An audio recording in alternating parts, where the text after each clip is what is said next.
Which celebrity gives you, I sold my soul to the devil vibes? Kenneth Copeland. It's kinda obvious. Some URL. Link for those who don't know him. This dude is so fucking terrifying. Those eyes. Yeah man. I didn't know about the guy, but that's gonna be ingrained into my soul on what the devil would look like. Oh, I totally get what you mean. It's like his soul is on eBay with the devil constantly bidding for it. Kim Kardashian's mom watched her sex tape then leaked it to the public for fame.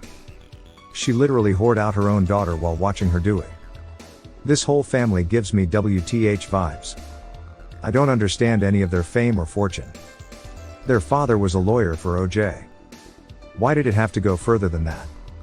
Because they're all horrible, awful, terrible people all the way down to their core. I don't know them, but it seems all of them are famous for nothing, built on their social capital built by the wealth of their father. Just like the Hiltons. Pretty much every televangelist. Many celebrities are assholes. But televangelists actively exploit people's faith, avoid paying taxes, and bash minorities. They are the worst of the worst. At least the Kardashians actually sell shit and don't just beg people for tax-free donations. Chris Brown. Only way to explain why he's made of PR Teflon. My friend at work defends him at every point. It's honestly really sad because she says guys need to put bitches in check and has had her BF bring her STDs and have babies with other chicks. She told me she'd respect her BF less if he did chores. Also texted her once and she never responded. The next day she said, "Are you trying to get my ass beat? I'm a guy, that's why." Edit, I wasn't gonna change it, but fine. The misogyny is coming from inside the house. That's that toxic Ike and Tina Turner garbage. Women should be getting their due respect, but so many put up with these abusive jerks who often get worse with time.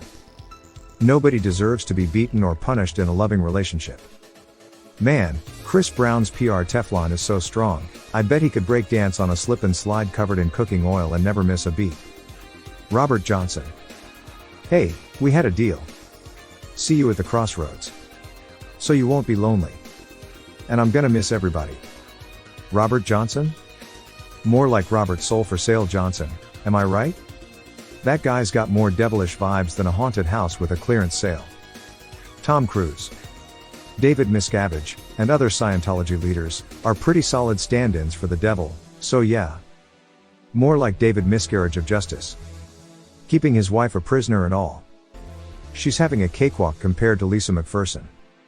And to all the nameless slaves suffering at Gold Base and Clearwater. Working 14-hour days for no money and living in disgusting conditions. It's awful. I swear, ever since Tom Cruise jumped on Oprah's couch, I've been waiting for the devil to pop out and try to negotiate his soul back. Hello. We're discussing the celebrities who give off some serious sold my soul to the devil vibes.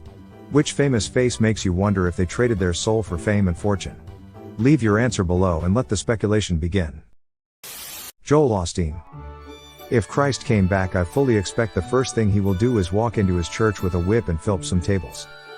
The thing I like pointing out about that story is, they say Jesus was a carpenter and in his 30s. Do you realize what it took to be a carpenter in those days? You're basically making everything from scratch and then working with it. I bet Jesus was stronger than shit. So that wasn't just a simple beating in the church, that was a beatdown. And the bit about him flipping tables in the temple? Yeah, cheap card tables weren't due to be invented for another 1900 or so years. I mean, Joel Osteen does give off some serious devil's bargain at a used car dealership vibes. Joseph Kennedy. I think he made a deal with the devil and cursed his family in the process. In reality, I think the Kennedys just have a genetic propensity for risk-taking.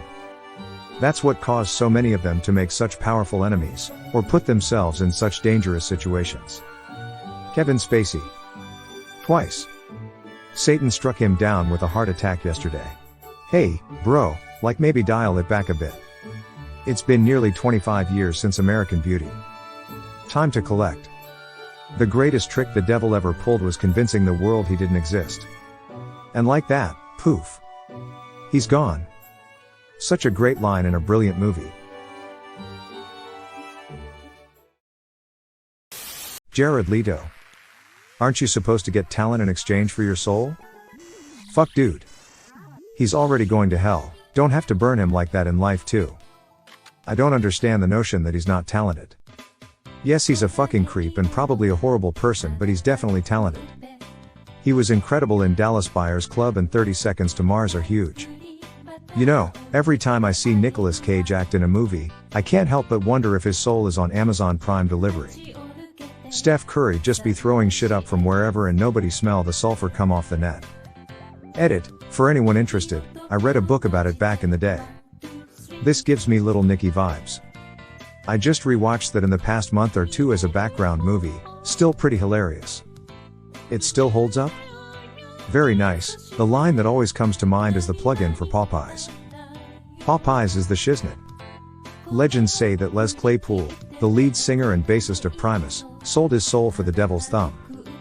Jerry was a race car driver, he drove so goddamn fast, he never did win no checkered flag, but he never did come in last. Never fact-checked this anecdote, but my friend who's a big Primus fan told me Claypool auditioned for Metallica and they told him he was too good and too unique to be a supporting member of Metallica and that he needed to start his own band.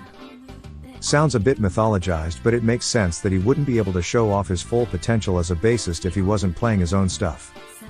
Totally a true story. They interview Lay about it on the Metallica Behind the Music.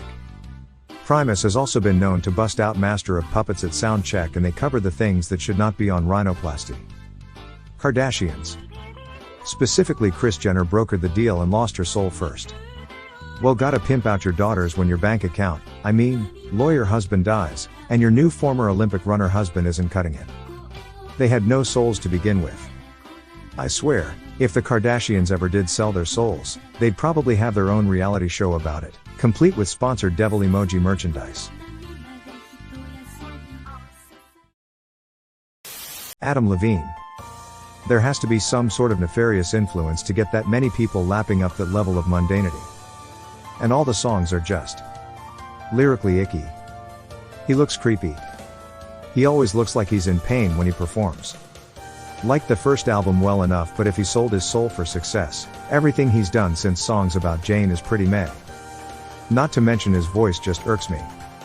I'm convinced that the real reason the Kardashians have a cult-like following is because they made a pact with the devil to have an endless supply of contour kits and lip fillers. James Corden. Yeah, but he got nothing in return. Raw deal. No, he got the typical Satan's deal. He got his own US talk shows and big movie roles, but Satan always likes to pull the rug out from under the people he makes deals with. It's traditional for Satan to observe the agreement as written, but still find something nasty to do to the soul seller that wasn't covered in the original agreement. Like, Corden gets all this success in Hollywood, and then finds out the public hates him. Confirmed, Satan is a lawyer. Did you ever notice how Kanye West's ego is basically doing a high-fashion runway show with the devil as its personal fashion designer? The evangelical preacher Kenneth Copeland. His eyes are fucking terrifying. Someone in another post provided a link to a video of this guy talking. I've never been more terrified of a face. You know who else gives off those vibes? The guy who invented the snooze button. Seriously, who wants to buy a soul that can't even wake up on time? Travis Scott. The whole Astroworld thing was just too bizarre. His little auto-tuned yeah, as they carted off a dead dude was super creepy. Murder boner. It's pretty easy to explain. Narcissistic psychopath simply doesn't give a fuck. Or, a notably shady monopoly of a booking company oversold the capacity of the venue, causing a crowd crush. BC money is more important than safety, and the performing artist loaded to the tits on drugs was slow on the uptake that something was really wrong. Well, I don't know about you guys, but whenever I see Katy Perry riding a giant mechanical tiger, I can't help but think, yep, there goes another soul mysteriously off the market. Ellen. Yeah, that dead-eyed smile she has. Evil. She doesn't hide it well. You can see that evil constantly trying to break through to the surface. I feel like watching an episode of Ellen is like walking through a haunted thrift shop where the devil is the cashier.